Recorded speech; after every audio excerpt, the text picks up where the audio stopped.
गोवर्धन पर्वत की पूजा करने की कथा यह है कि एक बार देवराज इंद्र को अभिमान हो गया था। इंद्र का अभिमान दूर करने के लिए भगवान श्री कृष्ण, जो स्वयं श्री हरि विष्णु के अवतार हैं, उन्होंने एक लीला रची। प्रभु की इस लीला में यूं हुआ कि एक दिन उन्होंने देखा कि सभी ब्रजवासी उत्तम पकवान बना रहे हैं और किसी पूजा की तैयारी में जुटे।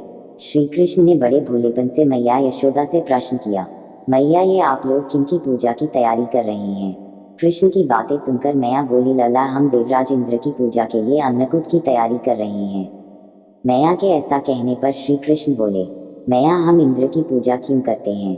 मैया ने कहा, वह वर्षा करते हैं जिससे अन्न की उपज होती है, उनसे हमारी गायों को चारा मिलता है। भगवान श्री कृष्ण बोले, हमें तो गोवर्धन पर्वत की पूजा करनी चाहिए क्योंकि हमारी गाय वहीं चरती हैं। इस दृष्टि से गोवर्धन पर्वत ही पूजनीय है और इंद्र तो कभी दर्शन भी नहीं देते और पूजा न करने पर क्रोधित भी होते हैं। अतः ऐसे अहंकारी की पूजा नहीं करनी चाहिए। लीलाधारी की लीला और माया से सभी ने इंद्र के स्थान पर गोवर्धन पर्वत की पूजा की। देवराज इंद्र ने इसे अपना अपमान समझा और मूसलाधार वर्षा आरंभ कर दी। प्रलय के समान वर्षा देखकर सभी ब्रजवासी भगवान कृष्ण को कोसने लगे कि सब इनका कहा मानने से हुआ है। तब मुरलीधर ने मुरली कमर में डाली और अपनी कनिष्ठा उंगली पर पूरा गोवर्धन पर्वत उठा लिया और सभी ब्रजवासियों को उसमें अपने गाय और बछड़े समेत शरण लेने के लिए बुलाया। इंद्र कृष्ण की यह लीला देखकर और क्रोधित हुए। वर्षा और तेज हो गई।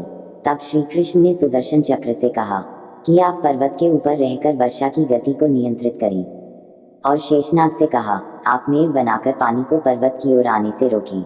इंद्र निरंतर 7 दिन तक मूसलाधार वर्षा करते रहे। तब उन्हें लगा कि उनका सामना करने वाला कोई आम मनुष्य नहीं हो सकता। फिर वे ब्रह्मा जी के पास पहुंचे और जो कुछ भी हुआ वह सब कह सुनाया। ब्रह्मा जी ने इंद्र से कहा कि आप जिस कृष्ण की बात कर रहे हैं वह भगवान विष्णु के साक्षात अंश हैं और पूर्ण पुरुषोत्तम नारायण हैं। ब्रह्मा जी के मुख से यह सुनकर इंद्र अत्यंत लज्जित हुए और श्री कृष्ण से कहा कि प्रभु, मैं आपको पहचान न सका, इसलिए अहंकारवश भूल कर बैठा। आप दयालु हैं और कृपालु भी, इसलिए मेरी भूल क्षमा करें। इसके पश्चात देवराज इंद्र ने मुरलीधर की पूजा कर उन्हें भोग लगाया। इसलिए हमें कभी भी अहंकार नहीं करना चाहिए। अहंकार ही हमारे विनाश का कारण बनता है।